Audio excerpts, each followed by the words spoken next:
Wishing you were here, I'd rise again. Wishing you were here. Ici aujourd'hui avec Quentin Landes, joueur de l'ASB qui a terminé sa saison. Justement, on va revenir dans un premier temps sur ce maintien qui est à la dernière journée. Est-ce que tu y croyais vraiment jusqu'au bout?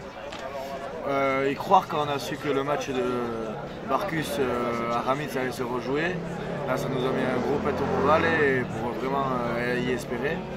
Après non, sans ça franchement on savait que ça allait être très très dur et ouais, faut pas se cacher, on avait quand même la tête sous l'eau, on était blasés parce que le fait d'avoir gagné à Barcus là-bas et de savoir que malgré ça, ils vont gagner avec 5 points à Ramitz, ça nous mettait au fond. Et quand on a su que le match allait se rejouer, on était contents et ça nous donnait envie de continuer et d'attendre le match d'Asparin. Justement, dans quel état d'esprit étiez-vous quand vous l'avez appris que ça allait se rejouer? Vous êtes tous appelés, comment ça s'est passé? Ouais, content, il n'y a pas à dire, on était contents. Personne ne pouvait penser qu'ils allaient gagner à Ramitz, sachant qu'à Ramitz ils montaient bien, ils gagnaient à la maison tous leurs matchs, ils gagnaient un peu à l'extérieur. On ne voyait pas comment Barcus allait gagner à Ramitz, donc on était vraiment contents. Sur ce match, vous gagnez contre Asparin qui était premier de la poule 18-3, oui. Puis 18-15. Est-ce que tu as cru que ce match allait vous échapper, comme beaucoup de matchs d'ailleurs dans cette saison? Comme tu le dis, je me suis dit ça ne va pas le refaire encore une fois. À l'heure de jeu, ça fait 18-3. Dans l'envie, dans l'engagement, on était au-dessus, malgré qu'ils ont des capacités physiques au-dessus de nous. Mais avec l'envie, on était vraiment supérieur à eux sur le match. Et 18-3, là on se fait contrer 18-8. 10 minutes après, ils mettent un peu la marche en avant avec leur gros pack devant, ils nous mettent une cocotte. Là, ils reviennent à 18-15, il reste 7 minutes. Et là, on s'est dit, putain, il va falloir s'accrocher parce qu'on va pas descendre sur un match comme ça qui était à notre portée. Et on s'accroche et au final on gagne et on était champion du monde. Si on parle de cette saison, jusqu'en décembre vous êtes bien, on peut même penser à la qualif, vous n'êtes pas loin des qualifiés, vous êtes même dedans pendant une bonne partie de la première partie de saison. Qu'est-ce qui s'est passé après à partir de janvier? Je sais pas, vraiment je sais pas, comme tu dis, on gagne à Saint-Palais, on gagne à Ramitz, on fait nul à Bizanos, c'est des clubs qui ont fini dans les 5 premiers. Et à décembre, on premier match d'abord contre la Ressort qui est impeccable où on met 30 points à la Ressort à la maison et après 15 jours après on va à Asparin et là on prend à 35 inexistants et après ça a été déconvenu sur déconvenu, on perd à Ponlon, on perd à la maison contre Ramitz, c'est une grosse branlée, on gagne de 2 points à Rudy qui n'avait pas gagné un match de la saison. Et après, des blessures, plus grand monde aux entraînements, et après ça s'est enchaîné. Et après c'est long, voilà, c'est long, et après on a survécu après à Asparin. Est-ce que vous savez déjà si vous gardez à peu près le même groupe pour l'année prochaine? Oui, le groupe il va pas changer, c'est un groupe quand même assez jeune, il y a pas mal de Belasquins qui montaient l'année dernière, donc ils vont continuer. Et après, à part un ou deux vieux qui pourraient peut-être arrêter, et encore ils hésitent à continuer, je vois pas trop de chamboulement dans l'effectif.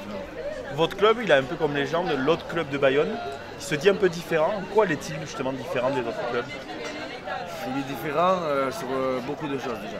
Déjà, tu viens à l'entraînement, on a à peine 12 échasibles. C'est-à-dire que tu en as 12 à échasibles et les 3 autres ils n'ont pas d'échasibles. Les ballons, on a dû attendre octobre pour se faire payer des ballons par Orange. En décembre, il n'y avait plus de ballons parce qu'ils étaient dégonflés. Les clés, une fois sur deux, il faut demander aux entraîneurs de l'Aviron qui entraînent les jeunes avant nous de nous ouvrir les vestiaires. Pour plein de choses comme ça. On n'a rien, les coussins ils sont mous, il n'y a plus de mousse dedans. C'est compliqué des fois, c'est compliqué mais c'est ce qui fait le charme de ce club aussi. Hein. Il y a une section féminine, on vous sent en Liège, était très présente lors de votre dernier match contre Asparin. Si elles étaient passées en demi-finale, il y avait quelque chose qui s'organisait aussi pour venir les voir jouer. On sent une osmose entre ces deux sections. Oui, franchement, ça n'a pas été toujours le cas parce que des fois c'était un peu distant, mais c'est vrai que cette année, on se retrouvait, elles venaient nous voir. Je sais que nous, quelques-uns de l'équipe aussi, on allait les voir un peu. Et on se retrouvait, c'est vrai qu'on était prêts à faire un petit truc pour elles, soit en demi, soit en finale, parce qu'on avait envie qu'elles aillent loin. Et ça nous a permis de faire une petite journée tous ensemble aussi, dès le matin. Et on aime bien ça aussi. Hein. Personnellement, c'est quoi ton parcours sportif? vraiment mon parcours sportif. Du coup, j'ai fait du foot quand j'étais tout petit, jusqu'à l'âge de 15 ans à peu près. Après, j'ai commencé en cadet, deuxième année, le rugby, où là j'ai fait 1 an à la Mercerie avec le Biarritz Olympique, où on a fait une très bonne saison pour ma première année rugbystique, j'étais très content.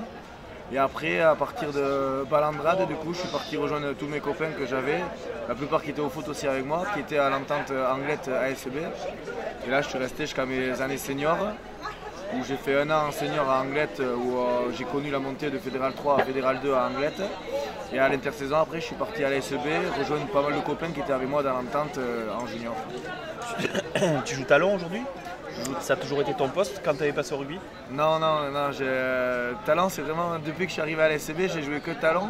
Mais sinon, mon poste à la base c'était plutôt 3e lignelle. À Anglette, l'année en senior au monte, j'étais en 3e lignelle. Bon, plutôt petit courté parce que bon, les grandes courses, je vais laisser à l'autre.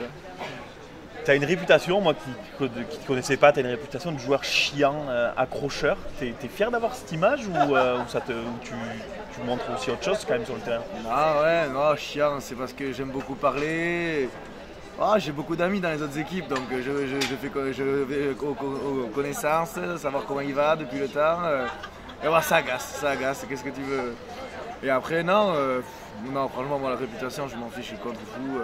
C'est sûr que tu vas pas me voir faire des 4 deb, des pas de loi ou quoi que ce soit, je sais pas le faire, donc je me débrouille avec ce que je peux. Certes, il y a des mecs, ils vont dire il est casse-couille, il tue le rugby, mais bon, il en faut un peu, qu'est-ce que tu veux, sinon on ne viendrait pas voir les matchs le dimanche. Maintenant que tu as connu l'ASB, tu te vois jouer dans un autre club avant de finir, même si tu es loin de finir encore. Ouais.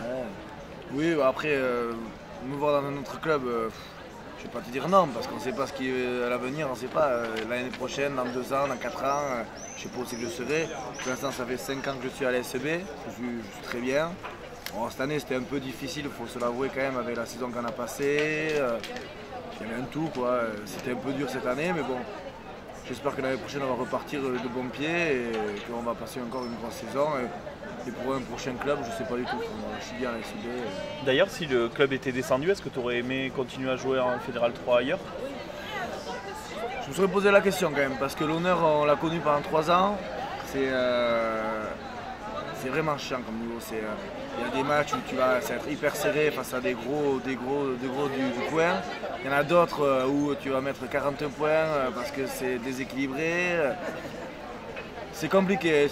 Tu ne bouges pas du Pays Basque Land. Tu joues toujours contre des mecs que tu connais. Non, c'est chiant quand même. Quand tu connais la fédérale, c'est autre chose et c'est vraiment bonnard. Justement, est-ce que l'ASB peut perdurer dans cette Fédérale 3? Oui, vraiment je pense qu'on peut perdurer. Après, il faut mettre des ingrédients pour ça. Donc il faut qu'il y ait un peu de recrutement à l'intersaison, que tout le monde s'investisse, que ce soit dans les dirigeants, dans les joueurs. On ne restera pas en Fédéral 3 sans s'investir et sans mettre du nôtre parce que c'est un niveau qui s'améliore de jour en jour et c'est dur, mais l'ASB peut rester en Fédéral 3 pendant des années. Oui. Vous allez jouer un tournoi transfrontalier. Je sais que la fédération basque côté espagnol est très heureuse de la jouer. Il signifie quoi pour vous ce tournoi? C'est important? Franchement non. Franchement non, pas du tout, mais on le fait parce que ça va nous permettre de faire deux derniers matchs tous ensemble où on va rigoler, il n'y aura aucune pression, on va peut-être tenter les Chistera, on va essayer de faire des choses qu'on ne fait jamais le week-end. Et après, bon, jouer contre les Espagnols, on sait qu'ils vont nous rentrer dans la gueule, ils vont faire que ça, donc au bout d'un moment, il faudra s'y mettre aussi. Et, bon, après, on aime ce sport, c'est un match de rugby, c'est un match de rugby. Certes, on aurait peut-être été mieux en fin mai dans une fête de village, mais on fera ce match et on attendra le soir pour faire l'apéro. Sinon, dernière question, quand on a annoncé ton interview, tu t'es fait chambrer par l'arbitre de top 14, Thomas Charabas, qui voulait rappeler cette chronique pas rugby d'ici, mais rugby du caveau. Un petit mot là-dessus? Ah, le caveau, c'est parce que, à part le rugby, j'ai notre passion, c'est la danse. Et du coup, j'adore finir le dimanche soir au caveau pour danser un peu et retrouver les autres équipes, discuter du week-end et boire un petit coup aussi. Bon, mais merci beaucoup Quentin et puis bonne fin de saison pour ce tournoi et à très bientôt à la saison prochaine. Merci à toi et à la prochaine.